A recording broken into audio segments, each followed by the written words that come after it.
Then my question is from the data prepared departmental trading and profit and loss account, thereafter the combined income account revealing the concerns true result for the year ended 31 December 2024. ਇਹਦੇ ਵਿੱਚ ਆਪਾਂ ਨੂੰ ਆ information ਦਿੱਤੀ ਵੀ ਫਿਰ ਕਿਹਾ ਵਾ ਵੀ is entire stock represent goods from department A which transfer them 25% of its cost. Administrative and selling expenses amounted to 15,000 which are to be allocated between departments A and B in the ratio of 4:1 respectively. ਸਭ ਤੋਂ ਪਹਿਲਾਂ ਆਪਾਂ trading and P&L account ਬਣਾ ਲੈਂਦੇ ਹੈਗੇ। Trading account ਲਈ ਆਪਾਂ ਨੂੰ ਇਹਨਾਂ ਨੇ ਕੀ ਦਿੱਤਾ ਵਾ ਸੀਗਾ, ਓਪਨਿੰਗ ਸਟਾਕ ਦੋਨਾਂ ਦਾ ਅਲੱਗ-ਅਲੱਗ ਦਿੱਤਾ ਸੀਗਾ, ਮੈਂ ਉਸ ਤਰੀਕੇ ਨਾਲ ਲਿਖ ਲਿਆ। ਫਿਰ ਪਰਚੇਜ਼ਿਸ ਦੋਨਾਂ ਦੀ ਅਲੱਗ-ਅਲੱਗ ਦਿੱਤੀ ਸੀ, ਉਹ ਵੀ ਲਿਖ ਲਾਂਗੇ। ਬੇਸਿਸ ਗਿਵਨ ਸੀ ਅਲੱਗ-ਅਲੱਗ ਸੀਗੀ, ਉਹ ਵੀ ਲਿਖ ਲਾਂਗੇ। ਫਿਰ ਇਹਦੇ ਵਿੱਚ ਆਪਾਂ ਨੂੰ ਕ੍ਰੈਡਿਟ ਸਾਈਡ 'ਤੇ ਸੇਲ ਦਿੱਤੀ ਸੀਗੀ, ਉਹ ਲਿਖ ਲਾਂਗੇ।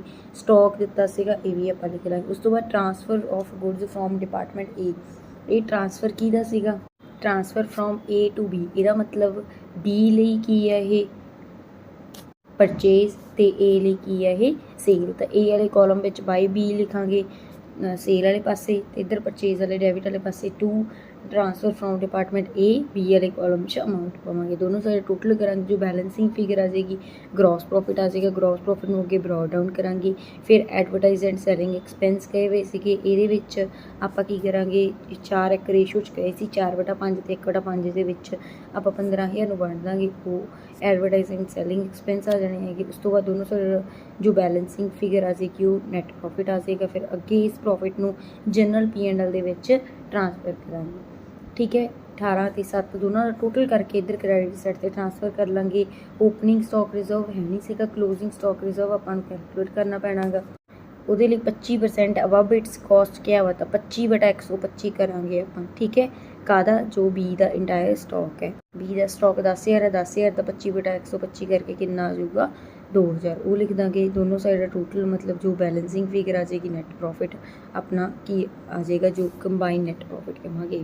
ठीक है, 16वां क्वेश्चन है Neel and Shank provide you the following information for the year ending 31 March 2024। ਇਹਦੇ ਵਿੱਚ ਆਪਾਂ ਨੂੰ ਆ ਇੱਥੇ ਇਨਫੋਰਮੇਸ਼ਨ ਪ੍ਰੋਵਾਈਡ ਕੀਤੀ ਹੈ। ਫਿਰ ਐਡੀਸ਼ਨਲ ਇਨਫੋਰਮੇਸ਼ਨ ਕਹੀ ਵੀ, ਫਿਰ ਕੀ ਹੋਵੇਗਾ answer the following, calculate the gross profit of each department, calculate the gross profit ratio, stock reserve ਤੇ ਨੈਟ ਪ੍ਰੋਫਿਟ।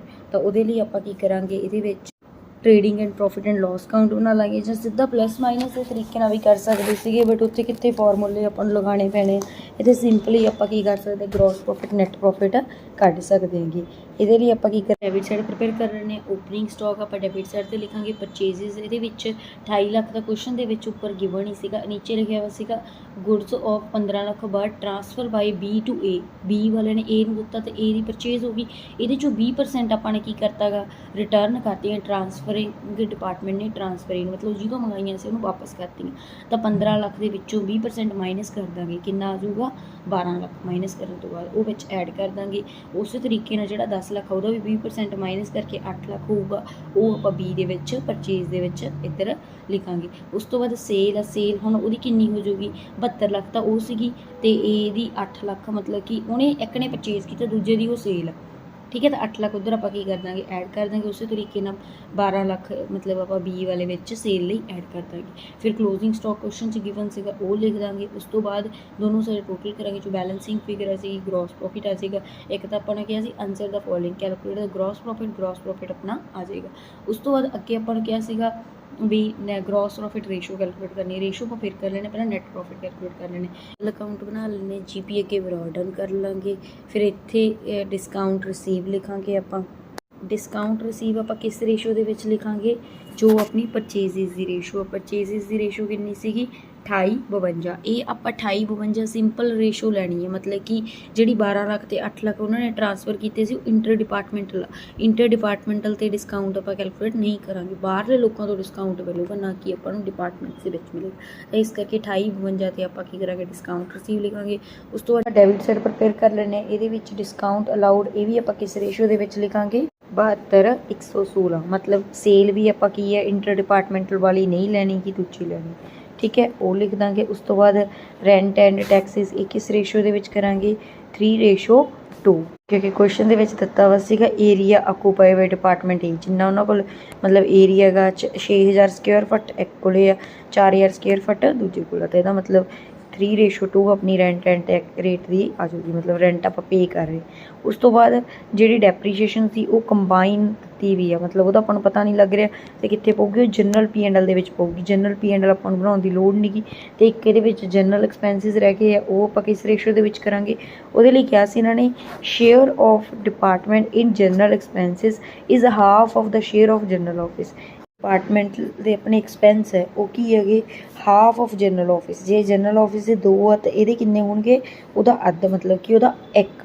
ਠੀਕ ਹੈ, ਤਾਂ ਆਪਣੀ ਰੇਸ਼ੋ ਕਿੰਨੀ ਆ ਜਾਊਗੀ, 1:2 ਆ ਜਾਊਗੀ। ਡਿਪਾਰਟਮੈਂਟ ਦੇ ਵਿੱਚ 1/3 ਤੇ ਆਫਿਸ ਦੇ ਵਿੱਚ 2/3। ਤਾਂ ਆਪਾਂ ਅੱਗੇ ਇਹਨਾਂ ਨੇ ਕਹਿਤਾ ਕਿ ਜਿਹੜੇ ਬਾਕੀ ਆਇਆ ਹੈਗਾ ਆਪਣਾ ਡਿਪਾਰਟਮੈਂਟ ਦਾ ਕਿੰਨਾ ਹੈ 1/3, ਤਾਂ ਆਪਾਂ ਨੇ ਕੋਲ 72,48,000 ਹੈ ਟੋਟਲ ਜਨਰਲ ਐਕਸਪੈਂਸਿਸ ਸੀ, ਉਹਦਾ 1/3 ਕੱਢਾਂਗੇ 24,16,000 ਆ ਗਿਆ। ਉਸ ਨੂੰ ਆਪਾਂ ਨੇ ਅੱਗੇ 55-96 ਰੇਸ਼ੋ ਦੇ ਵਿੱਚ ਵੰਡਣਾ। 55-96 ਕਿਵੇਂ ਆਇਆ, ਉਹਨਾਂ ਨੇ ਅੱਗੇ ਜਾ ਕੇ ਕਿਹਾ ਸੀਗਾ A ਤੇ B ਨੂੰ ਇਨ ਦੀ ratio of departmental gross profit. Departmental gross profit ਕਿੰਨੇ ਸੀਗੇ, 44 ਲੱਖ ਤੇ 76,80,000। ਤਾਂ ਮੈਂ ਉਹਨੂੰ ਕੀ ਕੀਤਾ ਹੈਗਾ 8 ਦੇ ਟੇਬਲ 'ਤੇ ਆਪਣਾ ਕੱਟਿਆ ਜਾ ਰਿਹਾ ਹੈਗਾ। ਠੀਕ ਹੈ, 440 ਤੇ 768 ਨੂੰ 8 ਦੇ ਟੇਬਲ 'ਤੇ ਕੱਟ ਕੇ ਕਿੰਨਾ ਆ ਗਿਆ ਹੈਗਾ 55-96 ਰੇਸ਼ੋ ਆ ਗਈ। ਉਹਦੇ ਵਿੱਚ ਆਪਾਂ ਨੇ ਇਹਨੂੰ ਵੰਡਣਾ।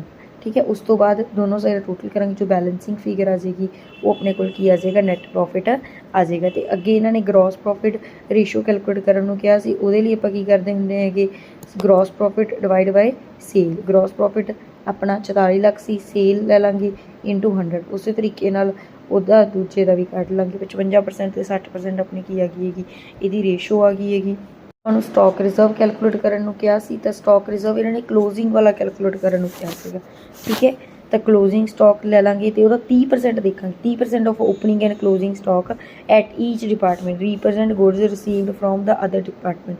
ਤਾਂ ਇੰਟਰ ਡਿਪਾਰਟਮੈਂਟਲ ਆ ਗਿਆ, 30% ਦੀ ਕੈਲਕੂਲੇਟ ਕਰਾਂਗੇ ਤਾਂ 5,20,000 ਹੈ, ਤਾਂ 30% ਤੇ ਉਹਦੇ ਤੇ 60% ਜਿਹੜਾ ਆਪਾਂ GP ਕੱਢਿਆ ਹੈਗਾ, GP ਰੇਸ਼ੋ। ਠੀਕ ਹੈ, ਤੇ ਉਸੇ ਤਰੀਕੇ ਨਾਲ ਆਪਾਂ ਦੂਜਾ ਕੱਢਾਂਗੇ ਕਲੋਜ਼ਿੰਗ ਸਟਾਕ B ਵਾਲੇ ਦਾ, ਉਹਦੇ ਤੇ 55% ਲਗਾ ਦਾਂਗੇ। ਬਸ ਇਹ ਆਪਣੇ ਕੀ ਆ ਜਾਣਗੇ, ਕਲੋਜ਼ਿੰਗ ਸਟਾਕ ਰਿਜ਼ਰਵ ਆ ਜਾਣਗੇ। ਓਪਨਿੰਗ ਕੈਲਕੂਲੇਟ ਕਰਨ ਦੀ ਜ਼ਰੂਰਤ ਨਹੀਂ ਗੀ ਤੇ ਉਹ ਪਰ ਰਹਿਣ ਦਾਂਗੇ। ਜੇ ਕਰਨੇ ਉਹ ਵੀ ਇਸ ਤਰੀਕੇ ਨਾਲ ਹੋ ਜਾਣੇ ਸੀ, ਓਪਨਿੰਗ ਸਟਾਕ ਲੈ ਲੈਣੇ ਸੀ ਦੋਨਾਂ ਦੇ ਤੇ ਉਹਦਾ 30% ਕੱਢ ਲੈਣਾ ਸੀ, 60% ਆਪਾਂ A ਵਾਲੇ ਤੇ ਲਾਉਣਾ ਸੀ, ਦੂਜੇ ਤੇ ਕਿੰਨਾ ਲਾਉਣਾ ਸੀ 55%। Miss highway garage consist of 3 departments, spare, service, repair. Each department being managed by a departmental manager whose commission was respectively 5%, 10% and 10% of the respective departmental profit, subject however to a minimum of 10 years in each case.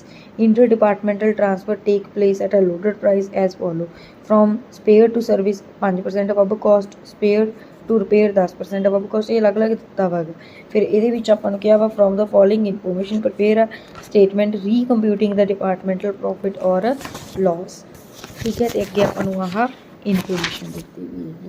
ਤਾਂ ਆਪਾਂ ਸਭ ਤੋਂ ਪਹਿਲਾਂ ਆਪਾਂ ਅੰਡਰਲਾਈਜ਼ profit calculate ਕਰ ਲੈਂਦੇ ਹਾਂ। ਉਹਦੇ ਲਈ ਆਪਾਂ ਨੂੰ ਕੀ ਕਰਨਾ ਪੈਣਾ, ਇਹਨਾਂ ਨੇ ਕਿਹਾ ਸੀ transfer by spare to service department. ਠੀਕ ਹੈ, ਇੱਥੇ ਲਿਖਿਆ ਵਾ ਸੀਗਾ ਆਪਣਾ ਕਿਹਦੇ ਮੂਹਰੇ, ਸਰਵਿਸ ਡਿਪਾਰਟਮੈਂਟ ਦੇ ਵਿੱਚ 32,500 ਲਿਖਿਆ ਸੀ, ਇਹਦੇ 'ਚ ਲਿਖਿਆ ਸੀ 10,500 ਸਪੇਅਰ ਡਿਪਾਰਟਮੈਂਟ ਤੋਂ, 22,000 ਰਿਪੇਅਰ ਤੋਂ। ਤਾਂ ਸਪੇਅਰ ਤੋਂ ਕਿੰਨਾ ਆਇਆ 10,500। ਉਹਦਾ ਰੇਟ ਇਹਨਾਂ ਨੇ ਕਿੰਨਾ ਕਿਹਾ ਸੀਗਾ, ਸਪੇਅਰ ਵਾਲੇ ਕੀ ਤੋਂ, ਸਪੇਅਰ ਵਾਲੇ ਜੇ ਸਰਵਿਸ ਨੂੰ ਭੇਜਣਗੇ ਤਾਂ ਉਹਨਾਂ ਨੇ ਕਿਹਾ ਸੀ from spare to service 5% above cost.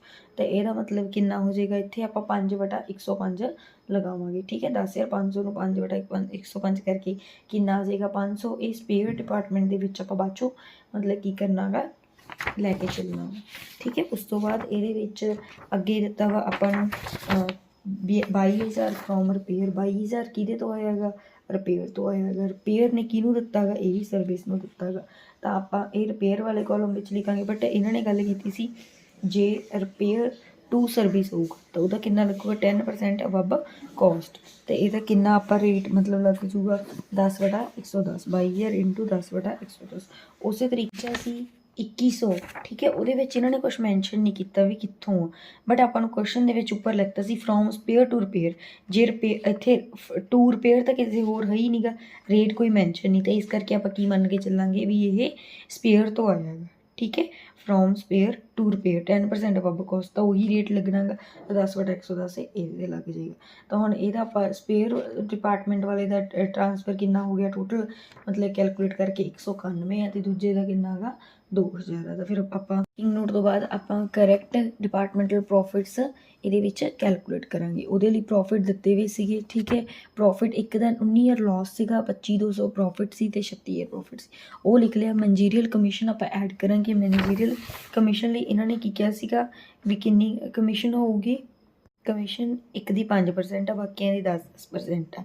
ਤੇ ਨਾਲ ਗੱਲ ਹੋਈ ਵੀ ਹੈਗੀ ਵੀ ਘੱਟੋ ਘੱਟ ਅਸੀਂ 3000 ਤਾਂ ਦੇਣਾ ਹੀ ਆ। ਤਾਂ ਆਪਾਂ ਨੂੰ ਪਤਾ ਲੱਗ ਰਿਹਾ ਹੈਗਾ ਵੀ ਜਿੱਥੇ ਲੋਸ ਆ ਉੱਥੇ ਤਾਂ ਕੋਈ ਕਮਿਸ਼ਨ ਕੈਲਕੂਲੇਟ ਕਰਨ ਦੀ ਲੋੜ ਹੀ ਨਹੀਂ ਗੀ, ਤਾਂ ਉੱਥੇ 3000 ਘੱਟੋ ਘੱਟ ਆਪਾਂ ਉਹਨੂੰ ਦੇ ਹੀ ਦੇਵਾਂਗੇ, ਠੀਕ ਹੈ। ਦੂਜੇ ਕੇਸ ਵਿੱਚ 10% ਕੈਲਕੂਲੇਟ ਕੀਤਾ ਸੀਗਾ ਤਾਂ ਕਿੰਨਾ ਆ ਗਿਆ ਸੀਗਾ 10/90 ਆਪਾਂ ਕਰਾਂਗੇ, ਠੀਕ ਹੈ। 25200 ਦਾ ਕਿੰਨਾ ਆ ਜਾਊਗਾ 2800। ਬਟ ਆਪਾਂ ਨੂੰ ਕਿਹਾ ਸੀ ਘੱਟੋ ਘੱਟ 3000 ਤਾਂ ਦੇਣਾ ਹੀ ਦੇਣਾ, ਠੀਕ ਹੈ। ਤਾਂ ਇੱਥੇ ਮੈਂ ਕਿੰਨਾ ਲਿਖੂੰਗੀ ਫਿਰ 3000 ਲਿਖੂੰਗੀ। ਉਸ ਤੋਂ ਬਾਅਦ ਰਿਪੇਅਰ ਵਾਲੇ ਦਾ ਕੈਲਕੂਲੇਟ ਕੀਤਾ 36000 ਦਾ 10/90, ਤਾਂ ਉਹਦਾ ਕਿੰਨਾ ਆ ਜਾਊਗਾ 4000, ਠੀਕ ਹੈ। ਕਿਉਂਕਿ ਇੱਥੇ ਕਿਹਾ ਸੀਗਾ ਵੀ ਇਹ ਬਾਅਦ ਦੇ ਵਿੱਚ ਵਾਲੀ ਹੈ, ਠੀਕ ਹੈ। ਬਾਕੀ ਮੈਂ ਇੱਕ ਡਿਟੇਲ ਵੀਡੀਓ ਪਹਿਲਾਂ ਪਾਈ ਵੀ ਹੈ, ਤੁਸੀਂ ਉਹਦੇ ਵਿੱਚ ਵੀ ਚੈੱਕ ਕਰ ਸਕਦੇ ਹੋ। ਤਾਂ ਇੱਥੇ 4000 ਆ ਗਿਆ। ਉਸ ਤੋਂ ਬਾਅਦ ਇਹਨਾਂ ਨੂੰ ਆਪਾਂ ਕੀ ਕਰਨਾ ਹੈਗਾ ਐਡ ਕਰਨਾ ਸੀ, ਐਡ ਕਰ ਲਓ। ਅਤੇ ਉਸ ਤੋਂ ਬਾਅਦ ਅਨਰਿਲਾਈਜ਼ ਪ੍ਰੋਫਿਟ ਔਨ ਸਟਾਕ ਜਿਹੜਾ ਹੁਣ ਕੈਲਕੂਲੇਟ ਕੀਤਾ ਸੀ ਉਹ ਮਾਈਨਸ ਕਰਨਾ ਸੀ, ਉਹ ਇੱਥੋਂ ਮਾਈਨਸ ਕਰ ਦਾਂਗੇ, ਠੀਕ ਹੈ। ਸਰਵਿਸ ਡਿਪਾਰਟਮੈਂਟ ਨੇ ਕੁਛ ਨਹੀਂ ਸੀ ਟ੍ਰਾਂਸਫਰ ਕੀਤਾ ਤਾਂ ਉਹਦਾ ਕੁਛ ਵੀ ਨਹੀਂ ਲਿਖਾਂਗੇ। ਫਿਰ ਇਹ ਲੈਸ ਕਰਕੇ ਜੋ ਵੈਲਿਊ ਆ ਜਾਏਗੀ ਉਹ ਲਿਖ ਦਾਂਗੇ ਅਤੇ ਉਹਦੇ 'ਤੇ ਹੁਣ ਮੈਨੇਜਰ ਕਮਿਸ਼ਨ ਲਗਾਵਾਂਗੇ, ਠੀਕ ਹੈ। 10% ਜਾਂ 5%, ਠੀਕ ਹੈ। ਜਿਹਦੇ 'ਤੇ 5 ਕਹੀ ਸੀ, ਪਹਿਲੇ 'ਤੇ 5 ਕਹੀ ਸੀ, ਬਟ ਉੱਥੇ ਆਪਾਂ ਨੂੰ ਮਿਨੀਮਮ ਕਰਕੇ ਕੈਲਕੂਲੇਟ ਕਰਨ ਦੀ ਜ਼ਰੂਰਤ ਹੀ ਨਹੀਂ ਸੀ। 3000 ਹੀ ਮਾਈਨਸ ਕਰ ਦਾਂਗੇ। ਦੂਜੇ ਵਿੱਚ ਵੈਸੇ ਘੱਟ ਆ ਰਹੀ ਸੀ 28200 ਦਾ 10% 2820 ਆਉਣਾ ਸੀਗਾ, ਬਟ 2820 3000 ਤੋਂ ਘੱਟ ਤੇ ਇਸ ਕਰਕੇ 3000 ਆਪਾਂ ਮਾਈਨਸ ਕਰਾਂਗੇ, ਠੀਕ ਹੈ। ਅਤੇ 38000 ਦੇ ਵਿੱਚੋਂ 3800 ਮਾਈਨਸ ਹੋਊਗਾ ਅਤੇ ਆਪਣਾ ਉਹ 34200 ਆ ਜਾਏਗਾ। The director of departmental stores limited wished to ascertain approximately the net profit of A, B, C departments separately for the quarter ended March 31, 2024. It is found impractical actually to take stock on that date, but an inadequate system of departmental accounts is in use, and the normal rate of GP for the departments concerned are 40%, 30%, and 20% on turnover respectively. Indirect expenses are charged in proportion to departmental turnover। ਆਪਾਂ ਨੂੰ figures values ਦਿੱਤੀਆਂ ਹੋਈਆਂ ਹਰੇਕ department ਦੀਆਂ।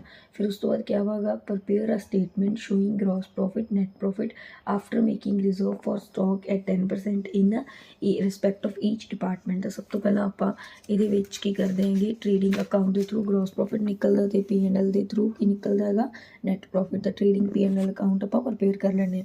Opening stock ਆਪਾਂ ਤਿੰਨੋਂ departments ਦਾ ਦਿੱਤਾ ਸੀ, debit side 'ਤੇ ਲਿਖ ਲਾਂਗੇ। ਪਰਚੇਜ਼ਿਸ ਤਿੰਨੋਂ ਡਿਪਾਰਟਮੈਂਟਸ ਦੀ ਦਿੱਤੀ ਸੀ, ਉਹ ਡੈਬਿਟ ਸਾਈਡ 'ਤੇ ਲਿਖ ਦਾਂਗੇ। ਡਾਇਰੈਕਟ ਐਕਸਪੈਂਸਿਸ ਵੀ ਤਿੰਨਾਂ ਦੇ ਅਲੱਗ-ਅਲੱਗ ਦਿੱਤੇ ਸੀ, ਉਹ ਡੈਬਿਟ ਸਾਈਡ 'ਤੇ ਲਿਖ ਦਾਂਗੇ। ਉਸ ਤੋਂ ਸੇਲ ਕ੍ਰੈਡਿਟ ਸਾਈਡ 'ਤੇ ਲਿਖਾਂਗੇ। ਤਿੰਨੋਂ ਡਿਪਾਰਟਮੈਂਟਸ ਦੀ ਅਲੱਗ-ਅਲੱਗ ਗਿਵਨ ਸੀਗੀ। ਅਤੇ ਆਪਾਂ ਨੂੰ ਇਹਦੇ ਵਿੱਚ ਆਗਾ ਵੀ ਰੇਟ ਆਫ GP, ਠੀਕ ਹੈ, for the department concern are 40%, 30% and 20% on turnover. Sale ਤੇ 40% ਲਾ ਦੇਣਾ, 30% ਲਾ ਦੇਣਾ, 20% ਲਾ ਦੇਣਾ। ਅਲੱਗ-ਅਲੱਗ A ਤੇ 40, B ਦੀ ਸੇਲ ਤੇ 30% ਤੇ C ਦੀ ਸੇਲ ਤੇ 20%, ਠੀਕ ਹੈ। ਤਾਂ 60000 ਦਾ ਆਪਾਂ 40% ਕੀਤਾ ਹੈਗਾ, 50000 ਦਾ 30% ਕੀਤਾ ਹੈਗਾ ਅਤੇ 30000 ਦਾ 20% ਕੀਤਾ ਹੈਗਾ। GP ਲਿਖ ਦਾਂਗੇ। ਉਸ ਤੋਂ ਬਾਅਦ ਜੋ ਬੈਲੈਂਸਿੰਗ ਫਿਗਰ ਆ ਜਾਏਗੀ ਉਹ ਸਾਡਾ ਕੀ ਆ ਜਾਏਗਾ ਕਲੋਜ਼ਿੰਗ ਸਟਾਕ ਆ ਜਾਏਗਾ। ਅਤੇ ਅੱਗੇ GP ਨੂੰ ਅਸੀਂ ਕੀ ਕਰਾਂਗੇ ਫਿਰ ਬਰੋਡ ਡਾਊਨ ਕਰਾਂਗੇ, ਠੀਕ ਹੈ। ਫਿਰ ਉਸ ਤੋਂ ਬਾਅਦ ਇੰਡਾਇਰੈਕਟ ਐਕਸਪੈਂਸਿਸ ਆਪਾਂ ਨੇ ਲਿਖਣੇ ਹੈ। ਇੰਡਾਇਰੈਕਟ ਐਕਸਪੈਂਸਿਸ ਲਈ ਇਹਨਾਂ ਨੇ ਕਿਹਾ ਸੀਗਾ total indirect expenses for the period including those relating to other departments were 21000 on total sale of 4,20,000। ਮਤਲਬ ਟੋਟਲ ਐਕਸਪੈਂਸਿਸ 21000 ਹੋਏ ਹੈਗੇ ਅਤੇ ਇਹਦੇ ਵਿੱਚੋਂ ਜਿਹੜੇ ਹੋਰ ਡਿਪਾਰਟਮੈਂਟਸ ਨਾਲ ਵੀ ਮਤਲਬ A, B, C ਤੋਂ ਇਲਾਵਾ ਹੋਰ ਡਿਪਾਰਟਮੈਂਟਸ ਨਾਲ ਵੀ ਕੀ ਕਰ ਰਹੇ ਆ ਇਹ ਲਿੰਕ ਆ ਗਏ, ਠੀਕ ਹੈ। 21000 ਜੋ ਟੋਟਲ ਐਕਸਪੈਂਸਿਸ ਆ ਅਤੇ ਇਹਦੇ ਵਿੱਚੋਂ ਟੋਟਲ ਸੇਲ 4,20,000 ਸੀ।